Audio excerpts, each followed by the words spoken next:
اعوذ باللہ من الشیطان الرجیم بسم اللہ الرحمن الرحیم ان اللہ وملائکتہ یصلون علی النبی یا ایھا الذین آمنوا صلوا علیہ وسلموا تسلیما اللہم صلی علی سیدنا شفیعنا وحبیبنا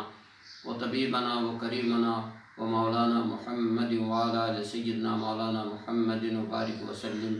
صلوا علیہ صلاۃ وسلام علیک یا سیدی یا رسول اللہ صلی اللہ تعالیٰ علیہ وسلم۔ حاضرین، خانقاہ عالیہ خدا نمایہ میں اسم صبور پر جو ہے بیان جاری ہے۔ ہم نے کل کے بیان میں بتایا تھا کہ اسم صبور کا فیضان عرش الہی سے جو ہے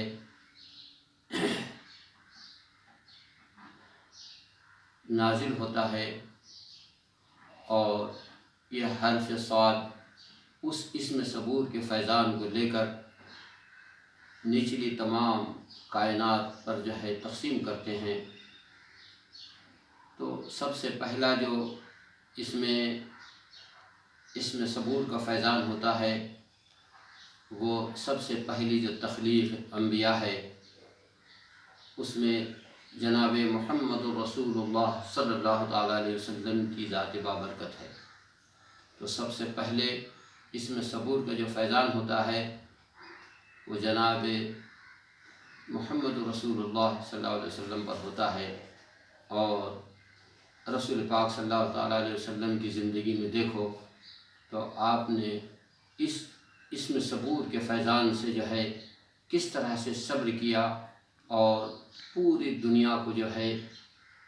وحدہ لا شریک کے پیغام کو سنا کر ایمان کی دائرے میں داخل فرمایا۔ ہمارے سامنے آج وہ تحائف کی پہاڑیاں موجود ہیں۔ رسول پاک صلی اللہ تعالیٰ علیہ وسلم اس اعلاء کلمت الحق کے لیے، یعنی اللہ کے دین کو پھیلانے کے لیے اس پہاڑیوں پر پہنچے جس کو تحائف کہا جاتا ہے، جو علاقۂ عرب کی ایک بہترین مرغزار ہے،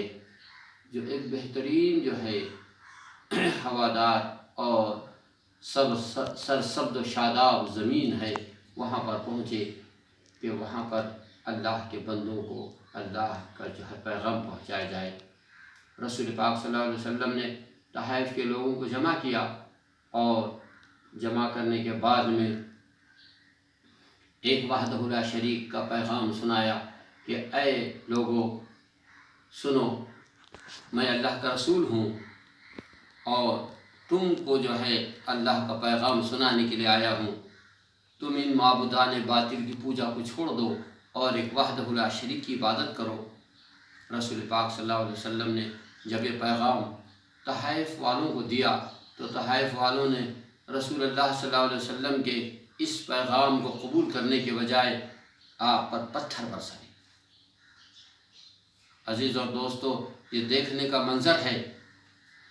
کہ پتھریلی زمین ہے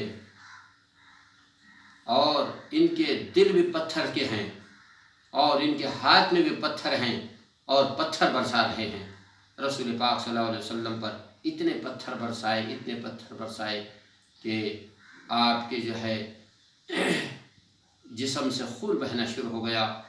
یہاں تک کہ آپ کے نالین مبارک بھی جو ہے، آپ کے جو جوتے تھے وہ بھی خون سے تربتر ہو گئے، اور آپ کا جسم جو ہے خون سے لہولہان ہو گیا۔ اللہ تبارک و تعالیٰ سے یہ دیکھا نہ گیا، فوراً جبریل سے حکم ہوا کہ جبریل جاؤ میرے محبوب کی مرضی کو پوچھو، میرا محبوب کیا چاہتا ہے۔ جبریل امین رسول پاک صلی اللہ علیہ وسلم کے پاس حاضر ہوئے، اور پہاڑی کے فرشتے بھی حاضر ہو گئے۔ عرض کرتے ہیں یا رسول اللہ صلی اللہ علیہ وسلم، کیا اشارہ کر رہے ہیں آپ؟ اگر آپ ایک اشارہ کر دیں تو ہم ان دونوں پہاڑوں کو آپس میں ملا دیتے ہیں، اور ان طائف کے کفار اور مشرکین کو جو ہے پیس کر رکھ دیتے ہیں۔ لیکن رسول پاک صلی اللہ تعالیٰ علیہ وسلم پر وہ عرش سے اسم صبور کا فیضان ہو رہا تھا، اور رسول پاک صلی اللہ علیہ وسلم اتنی تکلیف پر، جب کہ آپ پر پتھر برسائے گئے، آپ کی جوتیاں خون سے تربتر ہو گئی ہے، لیکن آپ صابر اور شاکر ہیں، مطمئن ہیں۔ آپ اپنے رب سے جو ہے اپنی امت کی اس حرکت پر، اس گستاخی پر اور اس طرح کے جو ہے پتھر برسانے پر کوئی شکایت نہیں کر رہے ہیں، بلکہ ان فرشتوں سے کہتے ہیں کہ فرشتوں تم نہیں جانتے ہو، یہ مجھے نہیں پہچانتے، میرا مقام ان کو معلوم نہیں، میں ساری کائنات کے لیے رحمت للعالمین بنا کے بھیجا گیا ہوں، میں صبر کروں گا۔ یہ مجھ پر ایمان نہیں لاتے ہیں، لیکن ان کی اولاد مجھ پر ایمان لائے، ان کی اولاد کلمہ پڑے گی۔ حاضرین، اس واقعے سے اور یہ سبق ملتا ہے کہ رسول پاک صلی اللہ تعالیٰ علیہ وسلم پر اس میں صبور کا جو فیضان تھا وہ جاری تھا، اور رسول پاک صلی اللہ علیہ وسلم جو ہے اپنے مقام میں صبر کر رہے تھے۔ ہم نے مکے کی گلیوں میں بھی دیکھا کہ رسول پاک صلی اللہ تعالیٰ علیہ وسلم جب نماز پڑھنے کے لیے خانہ کعبہ میں پہنچتے تو خانہ کعبہ کے اندر جب اللہ کی آپ عبادت کرتے ہوتے تو اونٹ کے کٹی ہوئی اوجڑیوں کو لا کر کے رسول پاک صلی اللہ علیہ وسلم کے پیٹھ پر رکھ دیا جاتا، پشت پر رکھ دیا جاتا، اور رسول پاک صلی اللہ تعالیٰ علیہ وسلم ان مشرکین اور ان کافرین کفار مکہ کے بارے میں کچھ نہیں کہتے بلکہ صبر کرتے، اس لیے کہ اللہ تبارک و تعالیٰ کے اس میں صبور کا فیضان رسول پاک صلی اللہ علیہ وسلم پر عرش جاری و ساری تھا۔ آپ بردبار تھے، آپ برداشت کر رہے تھے، آپ صبر کر رہے تھے، اف تک کہ نہیں کہا۔ نہ مکہ والوں کے لیے کعبے میں ہاتھ اٹھا کر بد دعا کی کہ اللہ یہ میرے پیٹھ پر جو ہے اونٹ کی اوجڑیاں رکھ دیتے ہیں تو ان کو تباہ و برباد کر دے، نہیں کہا، صبر کیا، اور یہ صبر کا پیغام جو ہے رسول پاک صلی اللہ تعالیٰ علیہ وسلم نے اپنی امت کو بھی دیا۔ ہمارے سامنے وہ بھی حالات موجود ہیں کہ رسول پاک صلی اللہ علیہ وسلم جب راستے سے چلا کرتے تھے تو آپ کے اوپر لوگ کچرا پھینک دیا کرتے تھے، اپنے گھر کا جو جھاڑا ہوا کچرا ہوتا تھا، کوڑا کرکٹ ہوا کرتی تھی، وہ ایک بڑھیا رسول پاک صلی اللہ علیہ وسلم کے جو ہے سر پر پھینک دیا کرتی تھی، بدن پہ ڈال دیا کرتی تھی۔ رسول پاک صلی اللہ علیہ وسلم اس کو بھی برداشت کرتے تھے، صبر کرتے تھے، اس پر جو ہے رسول پاک صلی اللہ علیہ وسلم نے اس کے لیے بد دعا نہیں کی، اس سے جھگڑا نہیں کیا، اس سے نہیں کہا کہ تو جو ہے میرے اوپر ظلم کرتی ہے، بلکہ رسول پاک صلی اللہ علیہ وسلم خاموش رہتے اور راستے سے گزر جاتے، اس لیے کہ اللہ تبارک و تعالیٰ کے اس میں صبور کا فیضان رسول پاک صلی اللہ تعالیٰ علیہ وسلم پر نازل ہو رہا تھا، اور رسول پاک صلی اللہ علیہ وسلم اپنے جو ہے اس سفر کو طے کر رہے تھے۔ رسول پاک صلی اللہ علیہ وسلم کی زندگی کے اندر کئی حالات ہیں ایسے جس پہ رسول پاک صلی اللہ تعالیٰ علیہ وسلم نے جو ہے انتہائی درجے پر صبر کیا، اور مکے والوں کے جو ہے اس تکلیفوں پر صبر کیا،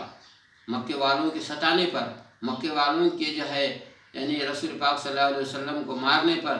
ساحر اور جادوگر کہنے پر، ہر طرح سے رسول پاک صلی اللہ علیہ وسلم نے صبر کیا۔ مکے کی 13 سالہ زندگی کو اٹھا کر کے دیکھو تو صبر والی زندگی ہے، مدینے کی 10 سالہ زندگی کو دیکھو تو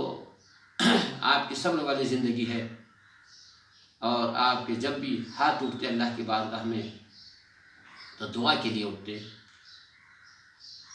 امت کی ہدایت کے لیے اٹھتے۔ کیا رسول پاک صلی اللہ علیہ وسلم نے حضرت عمر فاروق اور ابو سفیان کے لیے دعا نہیں فرمائی تھی کہ اللہ ان دونوں میں سے کسی ایک کو ایمان دے دے تاکہ اسلام میں مضبوطی آ جائے؟ تو یہ سارا کی سارا جو فیضان تھا، جو صبر اور بردباری اور جو حلم کا پیکر بنے ہوئے تھے رسول پاک صلی اللہ علیہ وسلم، یہ اس میں صبور کا فیضان تھا۔ حاضرین، رسول پاک صلی اللہ تعالیٰ علیہ وسلم کی زندگی پوری صابرانہ اور شاکرانہ زندگی ہے، اور یہ ہمارے لیے بہترین درس حیات ہے، اور اس میں صبور کے فیضان سے جو ہے ہم کو جو ہے فیضیاب ہونے کی ضرورت ہے۔ رسول پاک صلی اللہ تعالیٰ علیہ وسلم کے اس پردہ فرمانے کے بعد صدیق اکبر پر بھی کتنی سختیاں، کتنے بھی جو ہے یعنی مشکلات آئے، لیکن حضرت صدیق اکبر نے بھی اس پر صبر کیا، اور پھر صدیق اکبر رضی اللہ تعالیٰ عنہ کی زندگی کے بعد بھی اور جو خلفائے ہوئے جیسے سیدنا عمر فاروق ہوئے، حضرت عثمان غنی، ان کے بھی صبر کا کیا پیمانہ تھا۔ ساری دنیا نے دیکھا کہ حضرت عثمان غنی پر پانی بند کر دیا گیا ہے، خلیفۃ المسلمین ہے، پانی نہیں دیا جا رہا ہے، صبر کر رہے ہیں، تلاوت قرآن ہو رہی ہے۔ بلوائیوں نے آ کر کے گھر میں گھس کے حضرت عثمان غنی رضی اللہ تعالیٰ عنہ کو جو ہے اس عالم میں شہید کیا کہ آپ تلاوت قرآن کر رہے تھے اور اپنے جو ہے صبر کے اوپر جو ہے بیٹھے ہوئے تھے اور صبر کر رہے تھے، اس لیے کہ اس وقت میں بھی حضرت عثمان غنی پر اس میں صبور کا فیضان ہو رہا تھا۔ حضرت عثمان غنی نے لب نہیں کھولے، آپ کو شہید کر دیا گیا، یہاں تک کہ وہ قرآن جو پڑھ رہے تھے وہ بھی قرآن خون سے تر بتر ہو گیا اور آپ نے جام شہادت نوش کیا، لیکن زبان سے جو ہے اف تک کے نہیں کہا اور نہ جو ہے اپنے جو ہے اس رعایا کی جو ہے کوئی شکایت کی، بلکہ جو ہے صبر کرتے رہے۔ تو حاضرین، یہ ساری مشنری جو خلفاء کی بھی ہے